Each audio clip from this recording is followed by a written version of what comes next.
அனைவருக்கும் வணக்கம். ஆக்சுவலாக நான் தொகுப்பாளர் கிடையாது. தொகுப்பாளர் வர தாமதமானதால் ஆமாம் நிலைய வித்வானாகவே ஆரம்பித்து விடுகிறேன். வாங்க தொகுப்பாளர் கார்த்திகராஜ் அவர்கள் வாங்க. அவர் எங்க? அவர் இல்லையா? சரி. அதாவது இந்த மாதிரியான இலக்கிய விழாக்களில் சம்பிரதாயங்களுக்கு வந்து முக்கியத்துவம் நிறைய இருக்கிறது.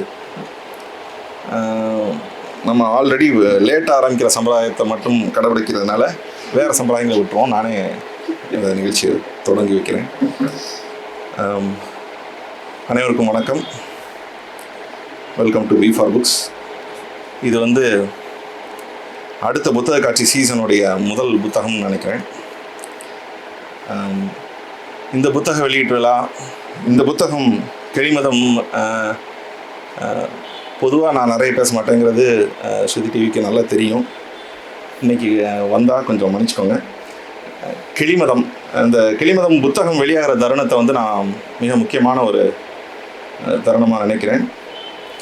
இது வழக்கமான டைலாக் தான் அப்படின்னாலும் இதில் இன்னொரு விஷயம் இருக்குது. என்ன அப்படின்னா, இந்த 13 வருஷ ட்ராவலில் நம்மளுடைய முதல் புத்தகம் வந்து லின்சே லோகன் அப்படிங்கிற ஒரு புத்தகம். அது வெளியான ஒரு 2 மாதத்துக்குள்ளே 1200 பதிவுகளை தாண்டி அது விற்பனையில் சாதிக்கும் போதே இலக்கியம் அமைப்பு ஆரம்பித்து ஒரு கமர்ஷியல் புக் தான் போடுறாங்க அப்படிங்கிற ஒரு விமர்சனங்கள் மட்டுமே நண்பர்கள்ட்ட வந்து வரும்போது, 2வது புத்தகம் வெளியாகிற தருணத்தை நினச்சி பார்க்குறேன் நான். அப்போது வேல்கண்ணன் என்கிட்ட சொன்ன விஷயம் அப்படி தான். என்ன அப்படின்னா, அந்த கமர்ஷியலுங்கிற வார்த்தை ஒன்றும் தப்பு கிடையாது. நம்ம அந்த மாதிரியான புத்தகங்களை போடுறது இந்த மாதிரியான எழுத்தாளர்களை உருவாக்குறதுக்குன்னு வச்சுக்கோம் அப்படின்னு.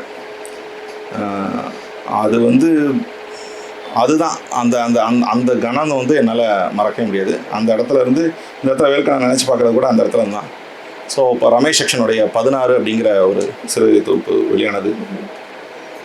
அங்கேருந்து ஒரு எழுத்தாளனை அடையாளப்படுத்துவது அப்படிங்கிறத ஒரு ஆஸ்பைரிங் ரைட்டராக இருந்தேன்னா, ஏன்னா அந்த 2வது புத்தகமாக ட்ரங்கு பெட்டி கதைகள் வர வேண்டியிருந்தது. அது அநேகமாக 10வது புத்தகமாகவோ 9வது புத்தகமாக தான் வெளிவந்தது.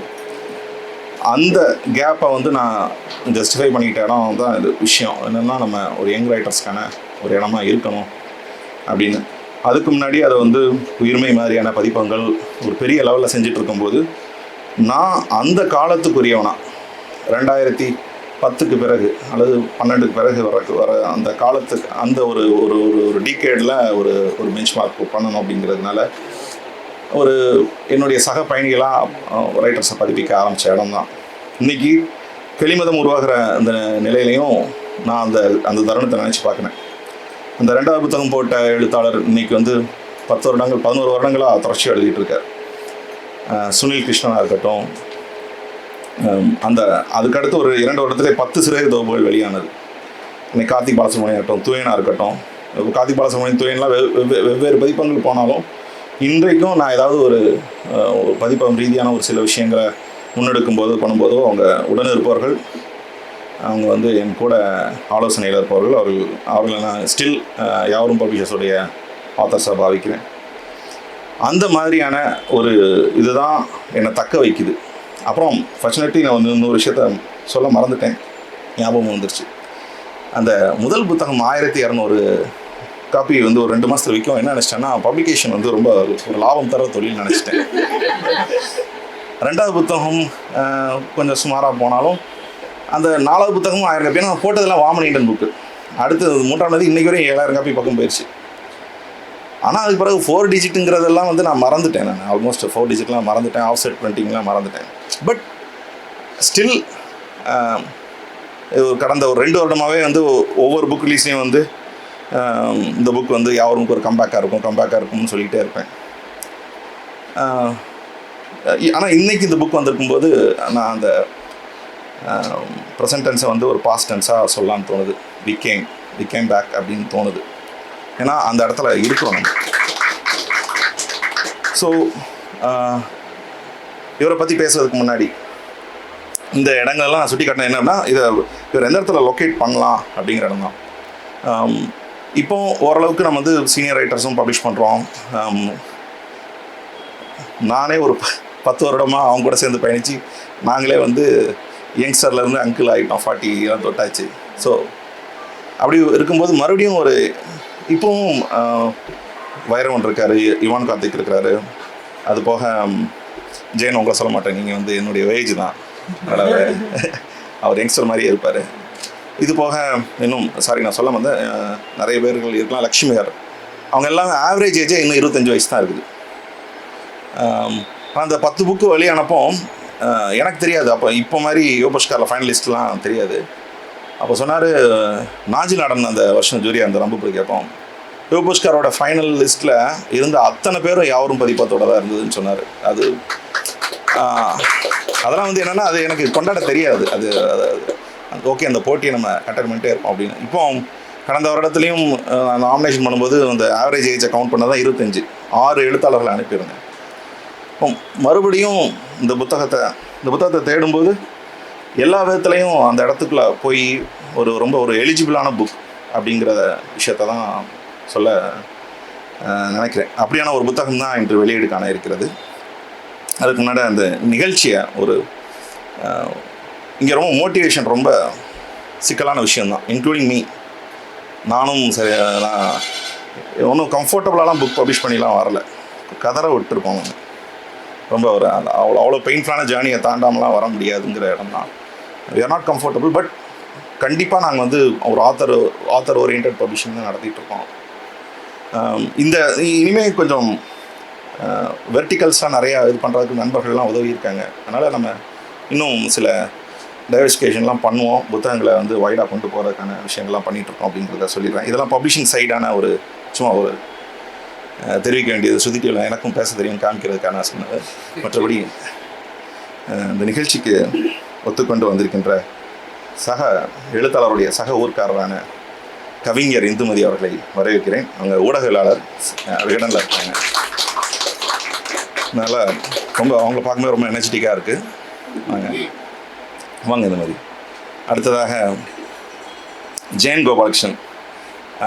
இல்லை நீங்கள் அப்படி சொல்லுங்க, அதான் வரவேற்புரை நான் வர. அடுத்ததாக ஜெயன் கோபாலகிருஷ்ணன் பற்றி சொல்ல வரைக்கும் என்னென்னா, அவர் வந்து நான் அந்த யங்ஸ்டர் லிஸ்ட்டில் இல்லை, நீங்கள் ஏன் லிஸ்ட்டு அப்படின்னு நான் சொன்ன காரணம் என்ன அப்படின்னா, ரைட்டர் இன் டியூ இந்த புக்கை பப்ளிஷ் பண்ணும்போது ஒரு ஆச்சரியம் என்னென்னா, எப்படா 10 வருஷமாக இந்த ஆளை விட்டோம் அப்படிங்கிற மாதிரி இருந்தது. ஏன்னா நாங்கள் அந்த 2014-15 நாங்கள் பப்ளிஷ் பண்ண அந்த லிஸ்ட்டில் இந்த ஆள் வந்திருக்க வேண்டியவர். எல்லா பொட்டன்ஷியலும் இருந்து மிக மிக மிக மிக குறைவாக எழுதக்கூடிய ஆள், நல்ல நான் ஃபிக்ஷனுக்கான ஸ்ட்ரென்த் உள்ள ஆள். அவரை வந்து நல்லா பயன்படுத்தணும் அப்படிங்கிற ஒரு இடத்த நினச்சிட்டு இருக்கோம் நாங்கள் நண்பர்களுடைய உரையாடலில் தெரிஞ்சோம். ஜெயன் கோபாலகிருஷ்ணன் நிண்டரின் சுடரின் ஆசிரியர் ஜெயன் கோபாலகிருஷ்ணன் அவர்களை வரவேற்கிறேன். அடுத்ததாக பத்மஜா நாராயணன். கிட்டத்தட்ட நாங்கள் வந்து இந்த இலக்கியத்துக்குள்ளே காலடி எடுத்து வைக்கும்போது தான் அவங்களுடைய மலைப்பாதையில் நடந்த வெளிச்சம், அதனால் இல்லை அந்த புக் பப்ளிஷ் ஆகும்போது ஃபஸ்ட்டு அதான் வந்தேன். அதான் மலைப்பாதையில் நடந்த வெளிச்சம் பப்ளிகேஷன் டிஸ்கவரி புக் பேலஸ் ஆரம்பிக்கும் போது நாங்கள் வந்து யாரும் அமைப்பாருன்ட்டு அவங்க பப்ளிகேஷன் போகும்போது நாங்கள் வந்து புக் ஸ்டோர் ஆரம்பிச்சிடும். அப்படி ஸோ அப்படி ஆரம்பிக்கும் போதுலேருந்தே அவங்க பத்மஜா நாராயணன் தெரியும். அவங்க தனிப்பட்ட முறையில் எனக்கு நிறைய உதவிகளும் செஞ்சுருக்காங்க. இந்த ஒரு அமைப்பை வந்து ஒரு நிறுவனமாக மாற்றும் போது அங்கேருந்து நிறைய கைட் பண்ண ஒருத்தங்க, ஒரு மென்டார்னு சொல்லலாம். இப்போ அவங்களோட வந்து ஒரு கான்ட்ராக்சுவல் ரிலேஷன்ஷிப்ஸும் இருக்குது. அவங்க வந்து ஒரு ஆத்தராக மட்டும் இல்லை, ரொம்ப இன்னும் நிறைய அவங்களோட ஒரு ஜேர்னி இருக்குது. இப்போ அந்த ஜேர்னிக்கு அவங்க ரொம்ப தயாராகவும் இருக்காங்க. ஸோ வரும் வருடங்களில் அவங்களோட சேர்ந்து ஒரு நல்ல ப்ராஜெக்ட்ஸை, ரொம்ப எக்ஸைட்டிங் ப்ராஜெக்ட்ஸை நம்ம வந்து காமிப்போம் அப்படின்னு எங்கள் கம்பெனி ஆர்டிஸ்ட்டாக அவங்கள வந்து நான் நினைத்து பாவித்து அவங்களை வரவேற்கிறேன். அவங்களுடைய தமிழ்லேருந்து ஆங்கிலம், அவங்க வந்து ஆங்கிலத்திலேருந்து தமிழ் மட்டும் இல்லை, தமிழ்லேருந்தும் ஆங்கிலம் மொழிபெயர்த்திருந்தாங்க. காரைக்கால் மாரியோட கவிதைகளை அது வந்து எங்களுடைய ஆங்கில இம்ப்ரிண்ட் கின் புக்ஸில் நாங்கள் வந்து வெளியிட்டிருந்தோம். அதான் அஃபிஷியல் ஃபஸ்ட் புக்காக லான்ச் ஆனது. இன்னும் அந்த கின்னில் வந்து நிறைய ப்ராஜெக்ட்ஸை வச்சுருக்கோம். அந்த ஒரு பயணத்தில் அவங்களுக்கு ஒரு பெரும் ரோல் இருக்குது. ஸோ இந்த இடத்துல நான் ரெஜிஸ்டர் பண்ணிக்க விரும்புகிறேன். அடுத்ததாக திரு பாஸ்கர் சக்தி. நம்ம வந்து சில பேரை அழைக்கும் போது, நான் வந்து ஒரு மனுஷபுதனை பார்க்கும்போதோ, எஸ்ராவை பார்க்கும்போதோ, கசி சிவகுமாரை பார்க்கும்போதோ என் மனசுக்குள்ள வந்து நான் வந்து எல்லாமே அந்த பாம்பு சட்டை உரிச்ச மாதிரி உரிச்சிட்டு நம்ம போய் ஒரு வாசனை உட்காந்து என்ன கதைகளை வாசித்தோம், அவர் எப்படி பார்த்தோம் அப்படிங்கிறது தான் இருக்கும்.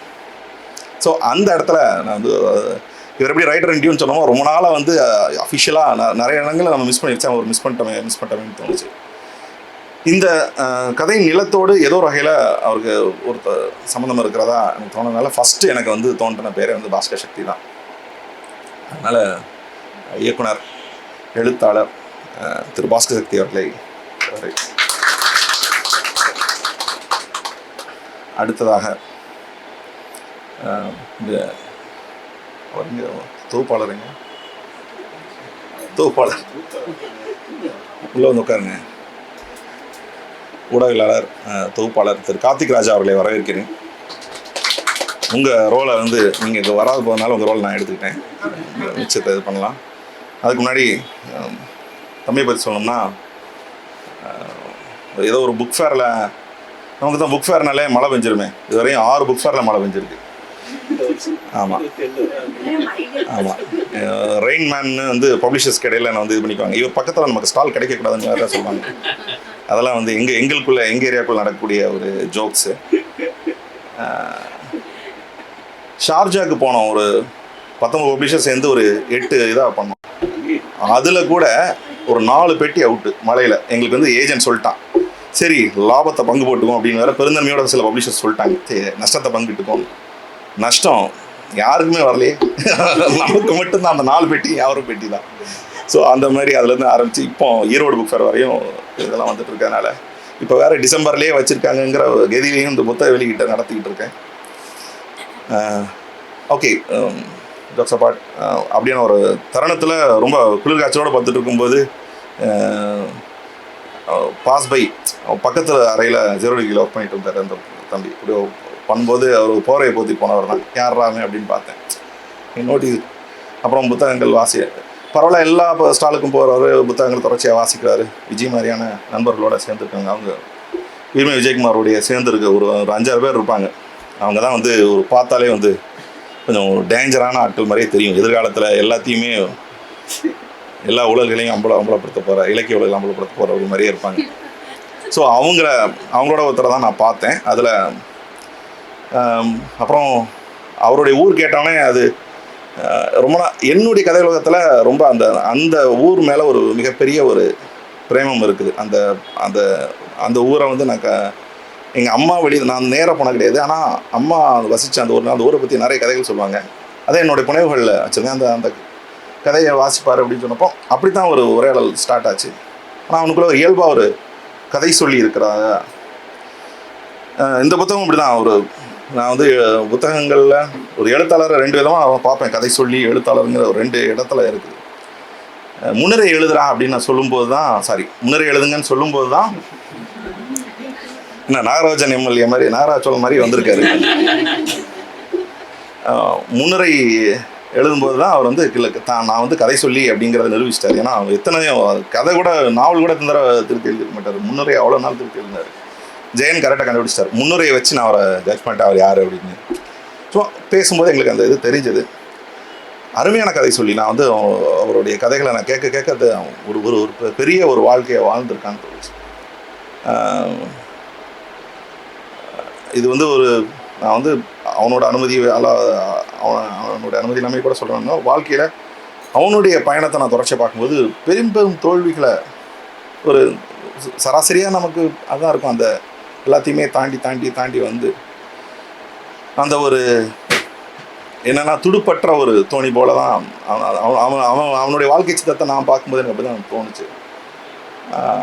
ஆனால் ஒரு நல்ல கலைஞனுங்கிறத வெகு சீக்கிரத்திலே ஒரு தேட்டர் ஆர்டிஸ்ட்குள்ளே போய் தேட்டருக்குள்ளே பிரசன்ன ராமசாமி அவங்களுடைய தேட்டருக்குள்ளே அவனை நிரூபிச்சுக்கிட்டான். ஆனாலும் ஒரு கதை சொல்லியா ரைட்டராக அந்த அடையாளம் அவனுக்கு வந்து சேரும் அப்படிங்கிறது எனக்கு ரொம்ப நம்பிக்கை இருந்தது.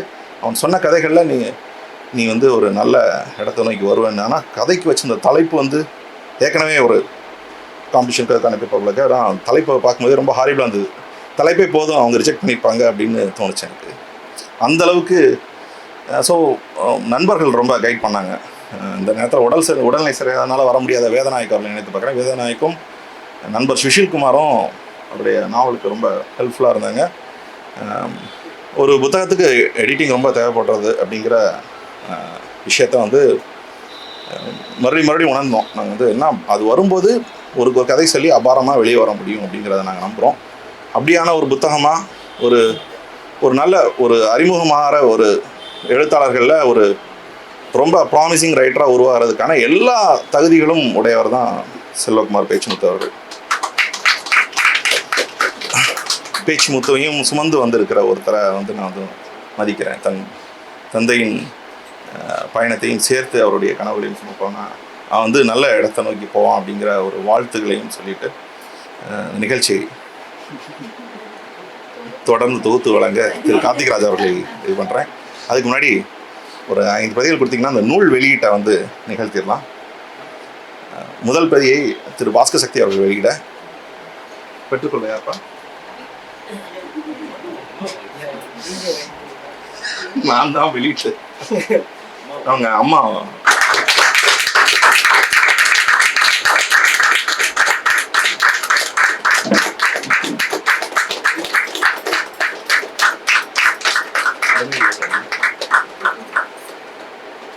ஒரு பெருங்கனவோடு இன்ஜினியர் ஆக்கி அழகு பார்க்கணும் என்று ஆசைப்பட்ட அம்மாவை ஏமாற்றிய எழுத்தாளர்களுக்கு கண்டனங்களை பதிவு செய்து கொண்டு இரண்டாவது நூலை திரு பத்மஜன் அவர்கள் வெளியிட அவர்கள் சகோதர சரவணன் அவர்கள் பெற்றுக்கொள்ளார்.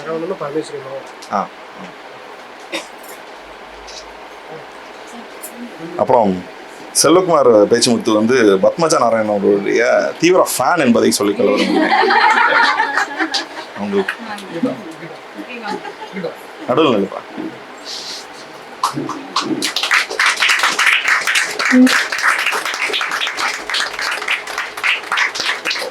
அனைவருக்கும் வணக்கம். பொதுவாக நிகழ்ச்சி தொகுப்புரை செய்கிறவங்க தான் எல்லாரையும் வரவேற்பாங்க. நிகழ்ச்சி தொகுப்புரைக்கே வரவேற்ற அண்ணன் அவர்களுக்கு முதல்லையே நன்றி சொல்லி தொடங்குறேன். இலக்கியம் எப்போதுமே கிளிமதம் செய்யாது. ஆனால் இந்த இலக்கிய உலகத்திற்கு இப்படி ஒரு நாவலை வழங்கி இருக்கக்கூடிய செல்வகுமார் பேச்சுமுத்து அவர்களுக்கு முதலில் வாழ்த்துக்களை தெரிவித்து, இந்த நூல் வெளியீட்டில் முதலாக பேசுவதற்கு யாரை, அந்த இன்னும் சொல்ல போனால் திறனாய்வுன்னு கூட சொல்லலாம், அப்படி பேசுவதற்கு யாரை அப்படின்னு தேடும்போது இந்த வட்டாரத்தை சார்ந்திருக்கக்கூடிய, இன்னும் சொல்ல போனால் அவர்களுடைய எழுத்துக்கள் ஒவ்வொன்றிலும், அவர்களுடைய கவிதைகள் ஒவ்வொன்றிலும் அந்த வட்டார வழக்கின் மூலமாக இந்த தமிழ் சமூகத்திற்கும் நவீன கவிதைக்கும் புத்துயிர் பாய்ச்சி புத்தொலி வீசி வெகு விரைவில் தன்னுடைய முதல் கவிதை நூலை வெளியிட இருக்கக்கூடிய வட்டார வழக்கினுடைய நாயகியாக திகழக்கூடிய இந்துமதி அவர்களை முதலாவதாக பேச அழைக்கும். அவைக்கு ஒரு அன்பான வேண்டுகோள், தயவுசெய்து கொஞ்சம் ஃபோன் மட்டும் சைலண்டில் போட்டால் எல்லாருக்கும் கொஞ்சம் இதுவாக இருக்கும் அப்படின்னு ஒரு அன்பான வேண்டுகோள். நன்றி. இந்த மொழியிலேயே அவங்க வழக்கிலேயே சொல்லணும்னா தங்கச்சி பேசினதுக்கப்புறம் எனக்கு விற்கனாப்புனையும் இல்லை பிறச்சாப்புலையும் இல்லை அப்படின்னு தான் நான் சொல்லணும். ரொம்ப சிறப்பாக வந்து ஒரு குறுகிய காலகட்டத்துக்குள்ளார நான் ஏன் எழுதலைன்னா அந்த புத்தகத்தை பற்றி அவ்வளோ எழுதி குறிப்பெடுத்து வந்து பேசுறதுங்கிறது இருக்குல்ல. வெகு விரைவில் இந்த மாதம் ஐ திங்க் ஸோ இந்த மாத இறுதிக்குள்ளாராக அவர்களுடைய கவிதை நூலும் வெளிவர போது, அதற்கும் வாழ்த்துக்கள். அந்த வெளியீட்டு விழாலையும் நாம் எல்லாம் கலந்துக்கணும் அப்படிங்கிற ஒரு இந்த சமயத்தில் அவங்களுக்கு ஒரு வாழ்த்துக்களை சொல்லி, அடுத்ததாக இந்த நூல் குறித்து திறனாய்வு செய்து பேசுவதற்காக ஒரு பெரிய எழுத்தாளர் 2013 ஒரு நூல் வெளியிடுறாங்க.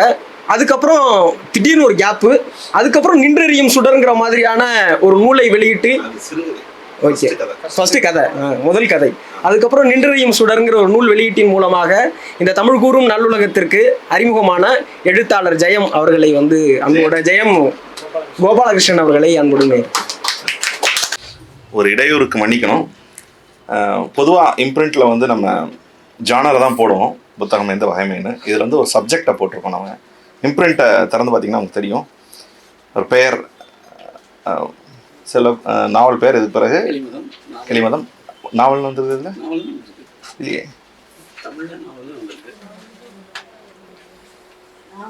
ஓகே சாரி, நாங்கள் வந்து இது ஆமாம், இல்லை மேபி வட்டார நாவல் அப்படிங்கிறது தான் இம்ப்ரிண்ட்டில் வரும். இது அடுத்த காப்பீஸ் வரும்போது நான் வட்டார நாவல்ங்கிற சப்ஜெக்டில் தான் போகணும்னு நினச்சிட்டு இருந்தேன்.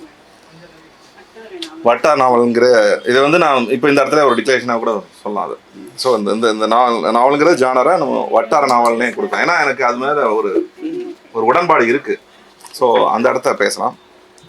ஸோ கண்டிப்பாக மொழியாலும் கண்ணீராலும் எதனையும் கடந்து விடலாம்ங்கிறதுக்கு இணையா அண்ணனுடைய அந்த டிஸ்க்ளைமர் போயிருந்துச்சு. அப்புறம் இதற்கு முன்னதாக பேசிய எழுத்தாளர் சொன்னது மாதிரி அந்த நாவல் நீங்கள் வாசிச்சிங்கன்னா தெரியும், அந்த பொண்ணுக்கு நடந்த துயரத்தை விட அந்த பலாக்கா துயரம் ரொம்பவே நல்லா தான் இருந்தது. அவசியமாக அந்த நாவல் வாசிக்கும் போது உங்களுக்கும் அந்த எண்ணம் ஒட்டிக்கும் அப்படின்னு நினைக்கிறேன். அதுக்கு அடுத்தபடியாக ஒரு மொழிபெயர்ப்பு அப்படிங்கிறது வந்து ஒரு இயல்பான ஒரு டிரான்ஸ்லேஷன் அப்படிங்கிறது இல்லை. அது அவர்கள் சார்ந்த அந்த வட்டாரமாக இருக்கட்டும், அவர்களோட வாழ்வியலை சரியாக மொழிபெயர்க்கிறதுங்கிறது ரொம்பவே முக்கியமானது. அப்படியாக இப்போ இதற்கு முன்னாடி பேசின எல்லாருக்குமே எனக்கு ரொம்ப இப்போ அடுத்து வரப்போகிறவங்க எனக்கு ரொம்ப நெருக்கமானவங்க. காரணம் என்ன அப்படின்னா, நானும் அவர்களும் பக்கத்து மாவட்டம். மற்ற எல்லாருமே ஏறத்தாழ ஒரே வட்டார வழக்கு பேசக்கூடியவர்கள். நாங்கள் மட்டும்தான் அதுக்கு விதிவிலக்கா வேற வட்டாரத்திலிருந்து பேச வந்திருக்கிறோம் அப்படின்னு சொல்லலாம். அப்படியாக மொழிபெயர்ப்பிற்கு கிடைத்திருக்கிற ஒரு காரைக்கால் அம்மையார். இவங்க காரைக்கால் அம்மையாரோட அந்தாதியும் கூட ஆங்கிலத்தில் மொழிபெயர்த்திருக்கிறார்கள். போற்றுதலுக்கும் மரியாதைக்கும் உரிய கவிஞர், மொழிபெயர்ப்பாளர், ஆசிரியர் அம்மா திரு பத்மஜா நாராயணன் அவர்களை இந்த நாவல் குறித்து பேசுவதற்கு அன்போடு அளிக்கிறேன். அண்ணன் தொகுப்புரை ஆரம்பிக்கிறதுக்கு முன்னாடியே அம்மாவை பற்றி சொல்லும்போது சொல்லியிருந்தாங்க. அதை ஒட்டியே நானும் சொல்கிறேன். யாவருடைய அஃபிஷியல் ரைட்டராக இன்றைக்கு பிரகடனப்படுத்தி இருக்கிற அம்மா அவர்களுக்கு இல்லை சொன்னீங்கல்ல, அக்ரிமெண்ட் போட்டிருக்கோம் அடுத்தடுத்த அந்த மாதிரி அதுக்கும் மேலே அப்போ இணை ஆசிரியர் அந்த மாதிரி அம்மா அவர்களுக்கு மிக்க மகிழ்ச்சி. அப்புறம் அவங்க சொன்ன மாதிரி இந்த நாவலில் வசவு சொற்களை ரொம்ப நெசவு செஞ்சு எழுதியிருக்கிறாரு அப்படின்னாலுமே கூட இல்லை ரொம்ப நீங்கள் வாங்கி வாசிக்கும் போது உங்களுக்கு தெரியும் இருக்கிற ஒரு அப்படி எதுவும் முரண்பாட்டு சிக்கல் இதில் இல்லை. ஏன்னா அந்த வட்டார வழக்கு வர இடத்துல எல்லாம் அவர் வந்து கிளாரிட்டி கொடுக்குறாரு. ஒவ்வொரு அத்தியாயத்திலையும் இந்த வார்த்தைக்கு என்ன பொருள், இந்த வார்த்தைக்கு என்ன பொருள்னு. ஒரு இடத்துல கூட இந்த வசவு சொற்களுக்கு நமக்கு பொருள் தேடி அலைய வேண்டிய நிர்பந்தம் இல்லை. தமிழ்நாடு முழுக்க எல்லாரும் பேசக்கூடிய அல்லது கேட்டிருக்கக்கூடிய ஒரு வார்த்தைகள் தான். அப்படிங்கிறதுனால அது ஒரு பெரிய டிசாஸ்டர் இல்லை. வேணா இப்படி ஒன்று சொல்லலாம், மேடம் அவங்க சொன்ன மாதிரி நான் இரவுல 3 மணி நேரத்திலே படிச்சுட்டேன், ஆனால் எனக்குள்ளார ஒரு பெரிய துயரத்தை கொடுத்துனுச்சு அப்படின்னு ஒரு டிஸ்க்ளைமர் இப்போ நான் சொல்கிறேன். எப்படின்னா இது இரவில் படிக்க உகந்த நாவல் அல்ல அப்படிங்கிற மாதிரி ரொம்ப ஒரு கனத்த மௌனத்தையும் ஒரு கனத்த துயரத்தையும் ஏன் இப்படி இருக்குது அப்படிங்கிற ஒரு கேள்வியோட இந்த நாவல் முற்று பெறுது. அதுதான் இந்த நாவலுக்கான வெற்றின்னு நினைக்கிறேன். நீங்கள் எல்லாரும் வாசிச்சுட்டு அதை சொல்லுங்கள். அடுத்தபடியாக வடக்கனுக்கு ரயில் விட்ட தெக்கன், எழுத்தாளர், திரைப்பட இயக்குனர், 20 ஆண்டு காலத்திற்கு மேலாக சின்னத்திரைகளிலும் கூட வசனங்கள் எழுதக்கூடிய ஒரு எழுத்தாளர், இயக்குனர் திரு பாஸ்கர் சக்தி அவர்களை இந்த நாவல் குறித்து பேசுவதற்கு பணிவன்போடு உங்கள் முன்னால் அழைக்கிறேன். அண்ணன் அவர்களுக்கு நன்றி. அண்ணன் பேச்சு சுவாரஸ்யத்தில் 2 தடவை வந்து இந்த படத்துல அப்படின்னாங்க. எழுத்துலகத்தில் மட்டும் இல்லை, சரவணன் அவர்கள் வந்து அண்ணனை போலவே அண்ணனை அடிபற்றி அவர் திரைத்துறையிலையும் சாதிக்கணுங்கிற ஒரு கனவோட தான் பிரயாணிச்சுட்டு இருக்கிறாரு.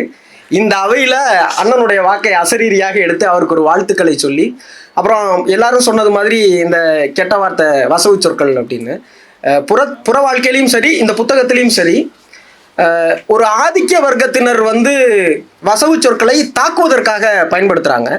ஆனால் அந்த ஆதிக்கத்திற்கு பாதிக்கப்படக்கூடிய அதாவது எப்படி சொல்றீங்கன்னா சொல்ல போனால் ஆதிக்கத்திற்கு வயப்பட்டக்கூடிய மக்கள் வந்து தங்களை தாக்குதலை வந்து தற்காத்துக்கிறதுக்காக அந்த சொல்ல பயன்படுத்துகிறாங்க. அது ரொம்ப நுணுக்கமாக இந்த நாவல்லையே கையாளப்பட்டிருக்குது அப்படிங்கிற அந்த பார்வையும் முன் வச்சுட்டு அண்ணன் ஜீவகரிகாலன் அவர்களை அன்போடு உங்கள் முன்னால் அளிக்கிறேன். விருந்தினர்களை கௌரவிக்கிறோம். முதலில் இந்துமதி அவர்களை அடிக்கடி சரவணன் சொன்னாங்க செல்வகுமார. சரவணன் வந்து அவருடைய அண்ணன் பேர் தான் சரவணன். அதாவது செல்வம் மாதிரியான ஒரு கலைஞனை வந்து ஒரு வீட்டில் வளர்த்து எடுக்கிறது சாதாரணம் கிடையாது. ஏன்னா அவங்க அந்த நிலத்தை வாசிச்சவங்களுக்கு தெரியும். அந்த மாதிரி ஒரு கிராமத்துல இருந்து ஒரு அழகான கிராமம். அந்த ஊருக்கு அவங்க வீட்டுக்கே போய் பார்த்தேன். ரொம்ப இம்ப்ரெஸ் பண்ணிட்டான்.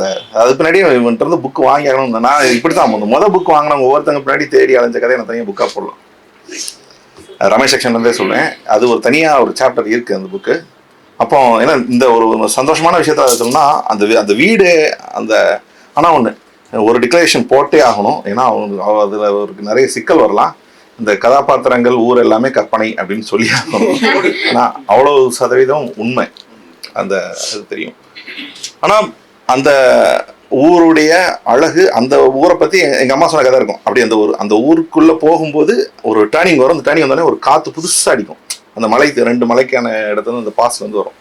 அந்த காற்றை அனுபவிச்சுட்டு போனால் அந்த ஊர் வரும்டா. ஏன்னா எங்கள் அம்மா அந்த ஊரில் 4 வருஷம் இருந்திருக்காங்க. எங்கள் அம்மா அந்த புக்கு வாங்கிட்டு போயிட்டாங்க. நேற்று எப்பவும் நேற்று எங்கள் கிளினிக் வரும்போது எல்லாமே பாலகுமாரன் புக் வாங்கிட்டு போவாங்க. நேற்று வந்து கிளிமத்து எடுத்து போயிட்டாங்க. ஃபோட்டோ எடுத்து அனுப்பிச்சிருந்தேன். அந்த இடத்த வந்து எதுக்கு சொல்கிறேன் அப்படின்னா, அந்த வீடு அந்த ஒரு சரவணன் அவங்க வீட்டுக்கு கூட்டு போயிட்டு இருந்தார். போகும்போது அந்த லேண்ட்ஸ்கேப் வழியாக போகும்போது இருட்டில் தான் போனோம். அந்த வீடாக இருந்தது. அதை நான் எப்படி நான் இமேஜை பார்க்குறேன் அப்படின்னா, இந்த கதையை வந்து ஒட்டு மொத்த ஊரில் இருந்து, ஏன்னா திருநெல்வேலியிலேருந்து தென்காசி விடுதலை ஆயிருக்கு. தென்காசியோடைய அஃபிஷியல் லிட்ரேச்சர் இப்போ தான் ஸ்டார்ட் ஆகுது. ஓகேங்களா? ஸோ அது ஒரு வகையினால திருநெல்வேலியிலிருந்து தூத்துக்குடியின் விடுதலை ஆக முடியல. முகமது யூசுஃப்லேருந்து நான் பண்ணிட்டு இருக்கோம். அது ஒரு பெரிய அந்த மாதிரியான அந்த சார்ந்த லிட்ரேச்சர் இன்னொரு வேலையும் இருக்குது. அதையும் பண்ணிட்டு தான் இருக்கணும். இப்போ வந்து என்ன அப்படின்னா, அந்த மொத்த ஊருக்குமான ஒரு கதை சொல்லியாக வந்து அந்த நிலத்துடைய பிரதிநிதியாக வந்திருக்காங்க. அதே மாதிரி எப்படின்னா, அந்த குடும்பத்துலேருந்து அப்படி தான் அவனை வந்து சரவணன் வந்து தாங்கி தான் கூப்பிட்டு வந்திருக்காரு. அந்த அண்ணன் பேரை 2 தடவை சொல்லும்போது அதுவே ஒரு வகையில் அந்த மனுஷனை வந்து ஒரு பாராட்ட சகோதரன் அம்மா அவங்க எப்பவுமே ஆசைப்படலாம். சகோதரன் நிற்கிறதுங்கிறது ஒரு பெரிய விஷயம். அந்த குடும்பத்தில் அந்த பையன் தன்னுடைய கல்வியில் பாதி படிட்டு வேலைக்கு போன பையன் தான். அவங்க அப்பாவுக்கு இணையாக போன பையன் தான். ஏன்னா அவ்வளோ உணர்வுபூர்வமான மனுஷன் தான். அதுவும் எங்கூட பேரலாக ஒரு நம்ம எல்லாம் என்ன இங்கே இருக்கக்கூடிய பப்ளிஷர் நம்ம தான் சொல்லிட்டு வந்தது. ஏஜென்ட்ஸ் ப்ரோக்ராம்லாம் அதை போய் சொல்லிட்டு இருப்பேன். இந்த கான்ட்ராக்ட் போட்டிருக்கீங்களா அப்படி போட்டிருக்கீங்களோ, இங்கே இருக்க பப்ளிஷர்ஸ்லாம் குடும்பத்தோடு சேர்ந்துருப்பாங்க. சாப்பாடு இந்த தமிழ் அண்ணாச்சி பற்றி பேசும்போது சொன்னேன், அவர் எல்லா ஃபேமிலியோட தெரிஞ்சிருப்பாங்க. இந்த கான்ட்ராக்ட்லாம் தூக்கிட்டீங்க வராதிங்க அப்படின்னு தான் சொல்லுவோம். ஸோ அந்த இடத்துல இப்போ சரவணன் பேசுனால சரவணன் இந்துமதி அவர்களுக்கு நினைவு பரிசு வாங்க.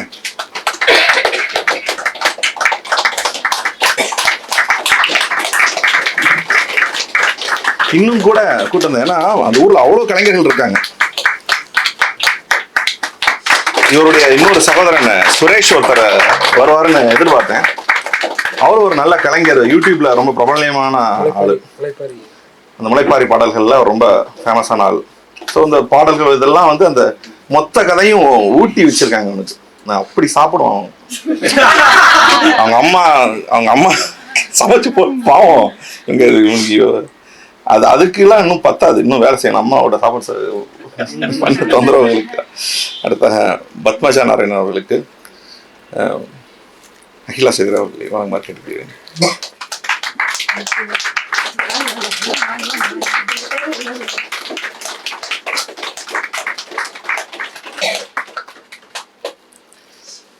எழுத்தாளர் ஜெயன் கோபாலகிருஷ்ணன் அவர்களுக்கு, கவிஞர் பாலா என்பதை நினைக்கிறேன்.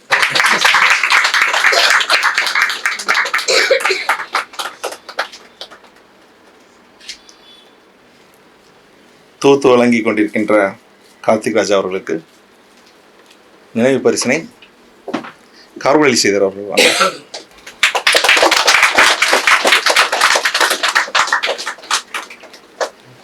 நண்பர் வைரவன் அவர்கள் எழுத்தாளர் பாஸ்கர் சக்தி அவர்களுக்கு நினைவு பரிசு வாங்குவார். இந்த எழுத்தாளர்களோட சேர்ந்து நான் நிறைய வாட்ஸ்அப் குரூப் வச்சிருப்பேன். எழுத்தாளர் சர்க்கிள்குள்ள தனித்தனியா. இதெல்லாம் சுடல மாடர்ன் குரூப்ஸ். நீங்கள்லாம் சுடல மாடர்ன் ஜெயன் கோபாலகிருஷ்ணன் எல்லாம் என்ன அப்படின்னா, அது ஒரு பியூட்டிஃபுல்லான ஒரு விஷயம். எனக்கு நிறைய இடம் இந்த மேடை சாத்தியப்படுத்த நினைக்கிறேன். இவங்களுக்கெல்லாம் வந்து இப்போ வைரவன் புக் போடும்போதோ அதெல்லாம் கோவிட் டைம்லேருந்து வந்த ஒரு நிறைய புதுமுக எழுத்தாளர்களுக்கு, இப்போ விஜயகுமார் சங்கர் வரையும் அவங்களுக்குலாம் ஜஸ்டிஃபை பண்ண முடியல அப்படின்னு தோணுச்சு. ஏன்னா என்னுடைய டார்க் பீரியட் ஒரு 3 வருஷம். ஆனால் என்ன அப்படின்னா, இவன் நிகழ்ச்சி நடத்துறதுக்கு இந்த மாடர்ன் இவங்க எல்லாம் சேர்ந்து ஒரு உதவுனாங்கன்னா லிட்டரலாக உதவுனாங்க. ஸோ அதுதான் நடந்திருக்கு. இது இந்த லிட்ரேச்சர் வந்து அப்படின்னா ஒரு தேர் தான். அது அந்த அது ஆக்சுவலாக வில்லனுடைய டைலாக் தான். All you need a gentle புஷ்னு அந்த ஜோக்கர் சொல்கிற டைலாக் தான். பட் நம்ம லிட்ரேச்சர் வந்து அப்படி ஒரு பண்ணிட்டோம்னா அது ஒரு வில்லன் நம்மளை அப்படி புஷ் பண்ணிகிட்டே இருக்கும், வெளியே விடாது, அப்படி புஷ் பண்ணிட்டே இருக்குது. சரி, இறுதியாக செல்வகுமார் பேச்சிமுத்து அவர்கள் இறுதி ஏற்புரையோட நன்றியறையும் வழங்குவார். எல்லாருக்கும் வணக்கம். நான் வந்து ஃபஸ்ட்டு வந்து யார் யாருக்கு நன்றி சொல்லுமோ அதெல்லாம் மறந்துட்டேன்னா எமோஷனலாக பேசி, அதனால எல்லாருக்குமே ஃபஸ்ட்டு சொல்லிக்கிறேன். எல்லா படிப்பும் வந்துருக்கு பாரு. ஃபஸ்ட்டு வீட்டில் இருந்து சொன்னோம்னா ஏமியோ ரொம்ப நன்றி. கிட்டத்தட்ட 8 வருஷமா என்னை வச்சு ஒரு காசுக்கும் பிரயோஜனம் இல்லை. காசுக்கும் ஆகாது கடைக்கும் செல்லாதுன்னு சொல்லுவாங்க, அதுமாரி என்னை வச்சு ஒரு பிரயோஜனமும் இல்லை. இனிமேலும் தான் இப்பதான் நினைக்கேன். என் வாழ்க்கையில 28 வருஷம் ஆகுது. நான் பிறந்து 25ன்னு சொல்லியிருக்கணும். இத்தனை வருஷத்துல எங்க அம்மா வந்து இப்படி நகை போட்டு நான் பார்த்ததே இல்லை. வாழ்க்கையில இப்படி இல்லவே இல்லை. அதையும் சாத்தியப்படுத்துறது எங்க அண்ணன் சரவணன் தான். சரவணா ரொம்ப நன்றி ஐயா.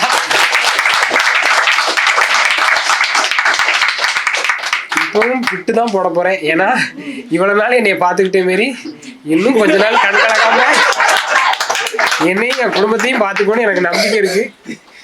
சரியா? அடுத்து ஜீவானே, எனக்கு நான் உண்மையாவே சொல்லணும்னா, எங்க அப்பா ஒரு 6 வருஷத்துக்கு முன்னாடி தவறிட்டாங்க. தவறினதுக்கப்புறம் நாங்கள் போய் காரியம் பண்ணிட்டு இங்கே வர முன்னாடி அம்மாவுக்கு பூ எடுத்து பொட்டு எடுத்து இவனுக்கு என்னென்ன அலங்கோலம் பண்ண முடியுமோ எல்லாமே பண்ணி வச்சுட்டானுவேன். என்னால் வந்து திருப்பி வந்து அம்மாவை அப்படி பார்க்கவே முடியலை. திருப்பி அம்மாவை கூட்டிட்டு வந்து அப்படியெல்லாம் சொன்னால் அதெல்லாம் சரிப்பட்டு வராது. நான் எப்படி பூ வைக்க, நான் எப்படி பொட்டு வைக்க அப்படின்னு கடைசியில் நான் ஒவ்வொருத்தரையா தேடி, ஒவ்வொருத்தரும் வந்து கவிஞர் தனசக்தி வந்து அம்மா வந்து ஃபோட்டோ எடுத்து அந்த பூ வச்சு அவ்வளோ பெரிய விஷயம் பண்ணி எனக்கு வந்து திருப்பி அம்மா பூ வச்சுட்டு வருவாங்க. இப்போ பார்த்தா என்ன பூ வைக்க, இப்போ உனக்கு என்ன வேணும், எங்கள் அம்மாவே எதிர்த்து கேட்க ஆரம்பிச்சிருவாங்க. பூ நான் வைக்க இப்போ உனக்கு என்ன அப்படின்னு. அவ்வளோ பிரச்சனை வந்து ஊருக்குள்ளே இருக்குது. இன்னொன்று அவ்வளோ பிரச்சனையும் தாண்டி எனக்கு தெரிஞ்சு வந்து இந்த ஜனவரி மாதம் வந்தால் புக் ஃபேர் வரும். அந்த புக் ஃபேர் அப்போ என்ன பண்ணால் எங்கள் அம்மா வந்து குளத்தொழிக்கு போகும், இல்லை நடுவைக்கு போனுச்சுன்னா ஒரு 3000-4000 எப்போவுமே சேர்த்து வச்சுருப்பான். நீ புக்கு வாங்கணும்ல அப்போ அப்படின்னு. நானும் நந்தினியும் தான் ஒரே ரவுண்டிங் அடிப்போம் போய் புக்கு வாங்குறதுக்கு. அவ்வளோ சூழ்நிலைக்கு என்னை பார்த்துக்கிட்டதுக்கு ரொம்ப ரொம்ப நன்றி. என் வாழ்க்கையில் மறக்கவே மாட்டேன். ஜீவானே, நான் உண்மையாகவே சொல்கிறேன், எங்கள் அம்மாவுக்கு பூ வைக்கணுங்கிறதுக்காண்டி பிச்சிப்பூ மூடு வைக்கணும்னு வீட்டில் ஆசை. நான் அந்த நாவலை நிறைய பேர்கிட்ட கொடுத்து கடைசியில் என்ன பண்ணால் குழி தோண்டி புதைச்சி அதுக்கு மேலே பிச்சிப்பூ மூடு வைக்கணுங்கிறத எனக்கு ஆசையாகவே இருந்துச்சு. ஆனால் திருப்பி நான் வந்து எழுதுவேன் இல்லைன்னா நான் எழுத்தாளன் அப்படிலாம் எனக்கு சத்தியமாக நம்பிக்கையே கிடையாது. என்னைய நம்பி என்னைய கூட்டிகிட்டு வந்து இவ்வளோ தூரம் ட்ராவல் பண்ண வச்ச ஒரே ஆள் நீங்கள் தான். எனக்கு அப்படி எழுத்தாளன்னு இப்போ தான் எனக்கு நம்பிக்கையே வருது. அதுக்கு காரணம் நீங்கள் தான். அடுத்து சுஷீலண்ணாவும் வேதாண்ணாவும், அவங்களெல்லாம் நான் லைஃப்பில் மறக்கவே முடியாது. ஏன்னா நீ நல்லா எழுதியிருக்கேன், நான் உண்மையிலே நல்லா தான் எழுதியிருக்கேனான்னு எனக்கே ஒரு பக்கம் எனக்கு சந்தேகம் வந்துருச்சு. அந்த அளவுக்கு நான் ஆயிட்டேன். அதுக்கப்புறம் அட்டைப்படம் கோபண்ணா தானே, அவங்க தானே, அட்டைப்படத்துக்கு ரொம்ப ரொம்ப நன்றி. உண்மையிலே ஒரு கல்ச்சரை அவ்வளோ தூரம் வந்து, ஏன்னா கோயிலில் வந்து முன்னாடி வந்து குத்துக்கல் வச்சுருப்பாங்க, ஏதாச்சும் ஒரு கருங்கல்ல வச்சு இதான் கருப்பை இதான் சுடல மடம்பாங்க. அதுக்கப்புறம் என்ன ஆயிடுச்சுன்னா ரொம்ப காசுள்ள பார்ட்டியெல்லாம் சிலை அடிக்க ஆரம்பிச்சிருவாங்க. இன்னொரு பக்கம் பார்த்தா ஒரு பூடை மாதிரி கட்டி வைப்பாங்க, ஒரு கல் போட்டு ஒரு கான்கிரீட், அதை வந்து நவீனமாக ஒரு ஓவியம் மாதிரி வரைஞ்சி அதுக்கு மேலே அந்த வேலு எல்லாமே வச்சதுக்கு அவருக்கு ரொம்ப ரொம்ப நன்றி. இன்னொன்று அதுக்குள்ளேயும் முக்கியமான ஆள் ஸ்ரீதேவி அக்கா. கடைசி வரைக்கும் எனக்கு பார்த்து இது இப்படி இருக்குமா, இது ஏன் கரெக்டாக இருக்குமா, அவங்க ஒரு முக்கியமான விஷயம் கேட்டாங்க. அவள் இறந்ததுக்கப்புறம் ஏன் வந்து எப்போவுமே படுக்க தானே வைப்பாங்க, ஏன் வந்து படுக்க வைக்காமல் உட்காத்தி கால் நீட்டி வச்சுருக்கேன் அப்படின்னு. நான் உண்மையிலே அவளை வந்து படுக்க வச்சிடக்கூடாதுங்கிறதுல நான் தெளிவாக இருந்தேன். ஏன்னா முன்னாடி வந்து இருந்துச்சு உட்கார வச்சுருப்பாங்க, அதுக்கப்புறம் காலை நீட்டி வச்சுருப்பாங்க. ஆனால் அந்த கேரக்டரில் ஒரு காலமும் அவ்வளோ தூரம் இன்டென்ஸாக எனக்கு படித்து ஒரு மணி நேரத்துக்கு மேலே பேசணும் நானும் ஸ்ரீதேவி அக்காவும். ரொம்ப ரொம்ப நன்றிக்கா. எனக்கு உண்மையிலே எனக்கு அதுக்கப்புறம் எனக்கு நம்பிக்கையே வந்துச்சு. இன்னொன்று ஷாருக்கு, அதுக்கப்புறம் ஜானகிராமன், நீங்கள் இல்லைன்னா அந்த ஃபங்க்ஷன் வந்து அந்தளவுக்கு எனக்கு இவ்வளோ தூரம் முன்னெடுத்திருக்கவே முடியாது. ரொம்ப நன்றி. அதுக்கப்புறம் பாஸ்கர் சக்தி சார், ரொம்ப ரொம்ப நன்றி சார். இன்னைக்கும் நாங்கள் கோலங்கள் மெட்டி வழினா எல்லாத்துலேயுமே நீங்கள் பங்கு இருக்கும் எங்கள் மனசுக்குள்ளே. அடுத்து அம்மா உங்களோட பெரிய ஃபேன் நான், உங்களை பார்த்துக்கிட்டே இருக்கலாம் போல தோணும். இப்ப தெரியுதா? ஜெயனண்ணா புக் ரேப்பர்லயே இல்ல டெடிகேஷனே பண்ணிருப்பாரு. அது யாருன்னு ரேகா. அதுக்கப்புறம் ஜெயனண்ணா ரொம்ப ரொம்ப நன்றி அண்ணா. ரொம்ப அது வேற ஒரு கோணத்துல நீங்க பார்த்தது இருக்குல்ல, அது நானே இப்படியெல்லாம் ஒரு வாழ்க்கை இருக்கா குறுக்கோட்டில் அப்படின்னு எனக்கே தோணும். நான் எழுதியிருக்கேன், ஆனால் அது எனக்கால சென்ஸ் பண்ண முடியாது. அது எல்லாமே சென்ஸ் பண்ணி சொன்னது ரொம்ப நன்றி. இன்னொன்று என் ஊருக்காரி இந்து, உன்னோட கவிதைகள் எப்படி இருக்கோ அதே மாதிரி உன்னோட வார்த்தையும் நீங்கள் பேசுனதும். இன்னொன்று சொலவிடன் நீ சொன்னது உண்மை, சொலவிட அதில் இல்லவே இல்லை. அது நீ தான் சென்ஸ் பண்ணி சொன்னதுக்கப்புறம் தான் எனக்கு தெரியும். நான் ஒரு சொலவிட வந்து வைக்கலான்னு பார்த்தேன், அது ரொம்ப அசிங்கமாக இருக்கும். ஏற்கனவே அப்படியே கெட்ட வார்த்தை அப்படியே தூவி விட்டுருக்கேன். இதில் வேற நான் அதையும் சொன்னோம்னா எனக்கே ஒரு பக்கம் தோணிச்சு அது சொல்லிடவே கூடாது அப்படின்னு. ஏன்னா ரொம்ப கெட்ட பையன் நம்மளை நினச்சிக்கிறாங்க. அதுக்கப்புறம் ஒரு ஒரு ஒரு நாவல்ங்கிறது எப்பவுமே ஒரு கூட்டு முயற்சி தான். ஊர்ல இருந்து இங்க கிருஷ்ணன் அப்படின்னு ஒரு சித்தப்பா, பரமசிவன் மாமா, அந்த பரமசிவன் மாமா தான் சாராயம் எப்படி வடிக்கணும்னு எனக்கு வந்து அப்படி நிலத்திலே வந்து சொல்லி கொடுத்தாரு.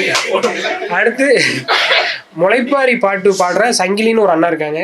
அவங்க தான் வந்து ஒப்பாரி பாடலை வந்து பாடினாங்க. அவங்களும் லதான்னு ஒரு பெரிய மாவும். அதுக்கப்புறம் கிளைமேக்ஸில் இருக்கக்கூடிய ஒப்பாரி பாட்டு வந்து நான் எழுதுனது தான். இன்னொன்று லைஃப்பில் இன்னைக்கு காலையில் சுந்தரின்னு ஒரு அக்கா வந்தாங்க.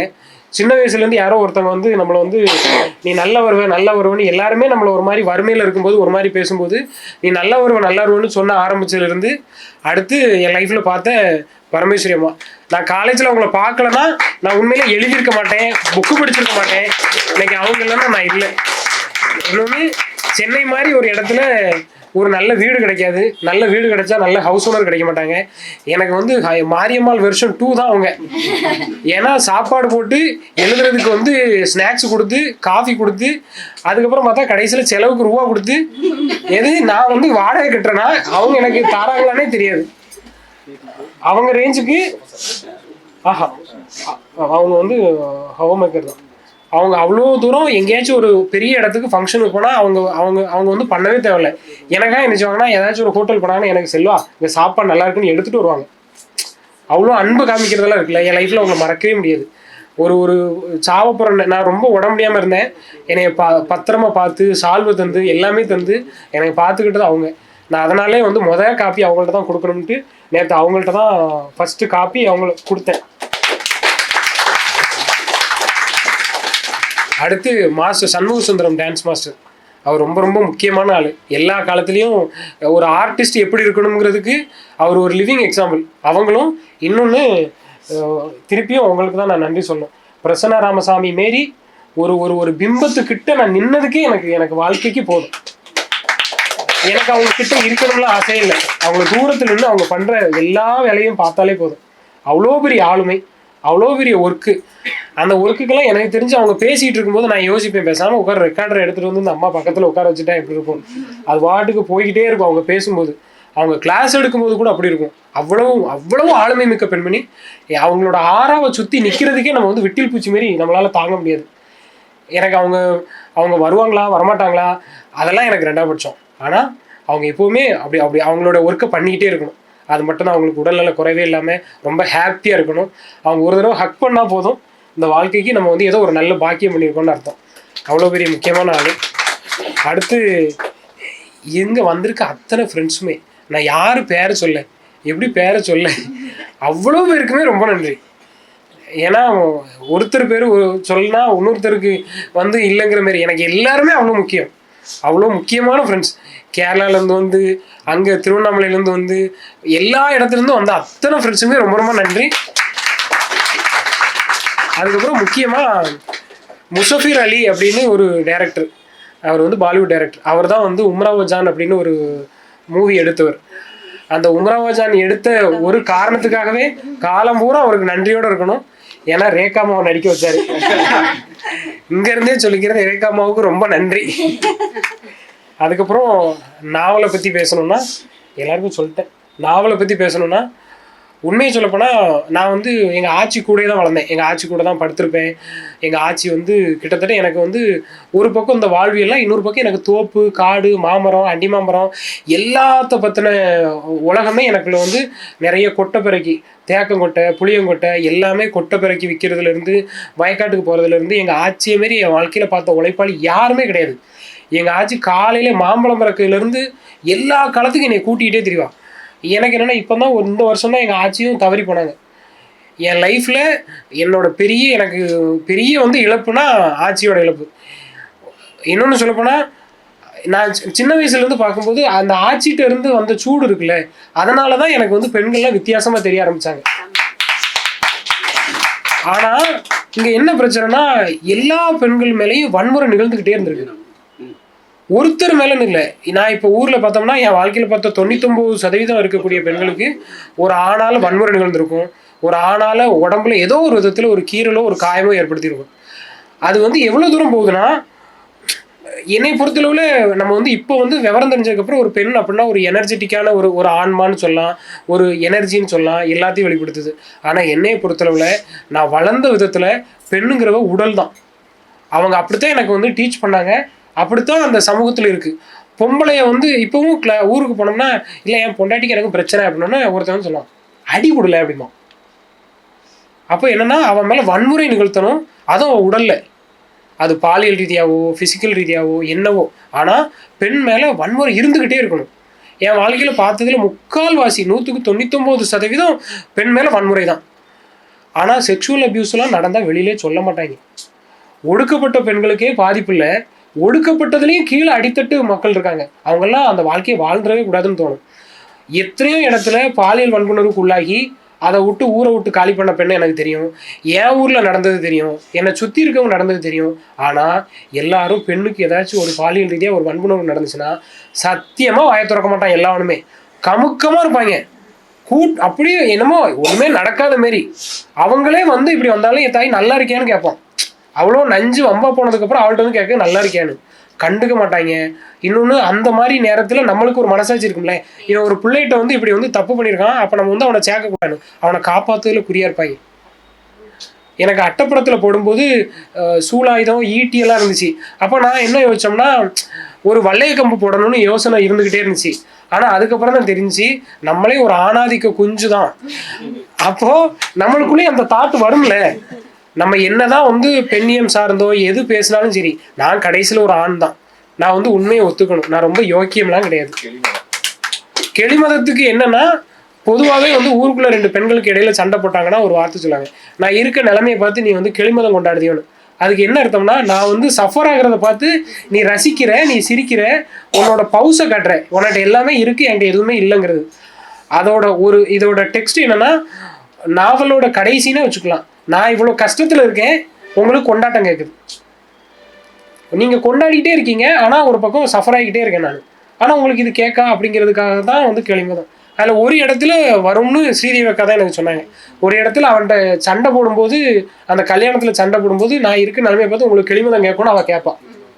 அந்த ஒரு இடத்துல வரும்னு நினைக்கேன். உண்மையாகவே சொல்கிறேன், எனக்கு நாவல் முடிச்சதுக்கப்புறம் எனக்கு வந்து இது தொல்லை வந்து ஓஞ்சிச்சு அப்படின்னு தான் தோணுச்சு. ஏன்னா இதோடு கிடந்து பிரசன்னா கிட்ட போய் நான் வந்து கிளாஸ் ஜாயின் பண்ணிட்டேன். அங்கே போனால் சோகத்தில் என்னென்ன வகை உண்டோ எல்லா டைலாக்கும் வரும். ஆனால் சிரித்து சொல்ல சொன்னால் அப்படின்றேன். என்னால் முடியலை.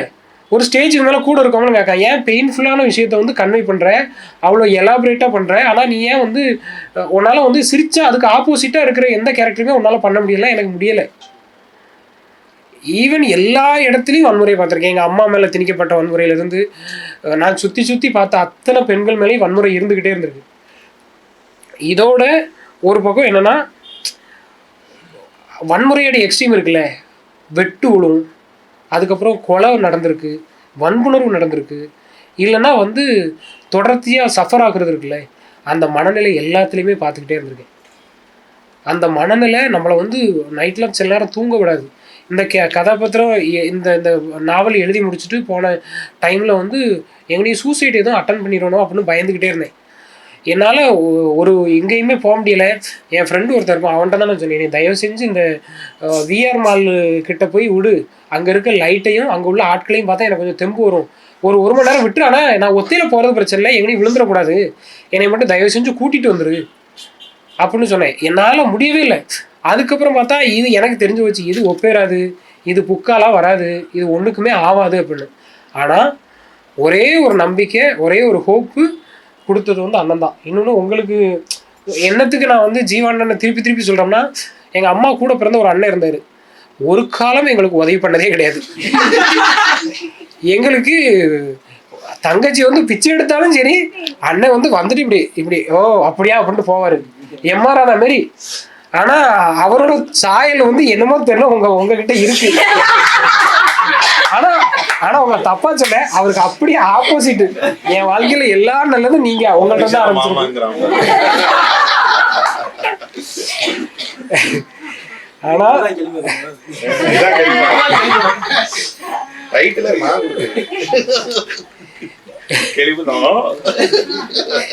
இதுதான் உண்மை. ஆனா எல்லாத்தையுமே தாண்டி எனக்கு ஏதோ ஒரு நம்பிக்கை இருக்கு இந்த வாழ்க்கை மேல. ஏன்னா இந்த 2 வருஷம் இந்த காலேஜ் முடிச்சுட்டு இன்ஜினியரிங் முடிச்சுட்டு எனக்கு வந்து கோடிங் கேட்டால் கோடிங்னா என்னன்னு எனக்கு தெரியாது. ஏன்னா நான் அவ்வளோ அறிவாளி. என்னை வந்து ஏதோ எழுதி நம்ப வச்சு ஏதோ சினிமாவில் ஏதோ சாதிப்பேன் அப்படின்னு வந்து 2 வார்த்தை நல்ல வார்த்தை சொல்கிற ஒரே ஜீவன் நீங்கள் தான். அது வரைக்கும் நான் என்ன சொல்லன்னு தெரில. வந்திருக்க அத்தனை பேருக்குமே ரொம்ப ரொம்ப ரொம்ப ரொம்ப நன்றி. அது வந்து நான் வந்து எப்படின்னா, அந்த உமராவஜானோட டைலாக் ஒன்று வரும், அந்த மாதிரி தான் நான் நினைக்கிறேன். வந்திருக்க அத்தனை பேருக்குமே நன்றி. தேங்க்யூ.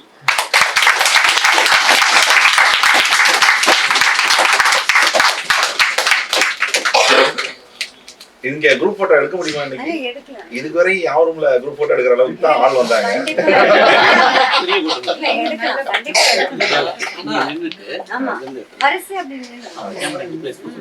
நம்ம இப்படி திருப்பிட்டோம், அவங்க இங்க வந்துட்டாங்கன்னா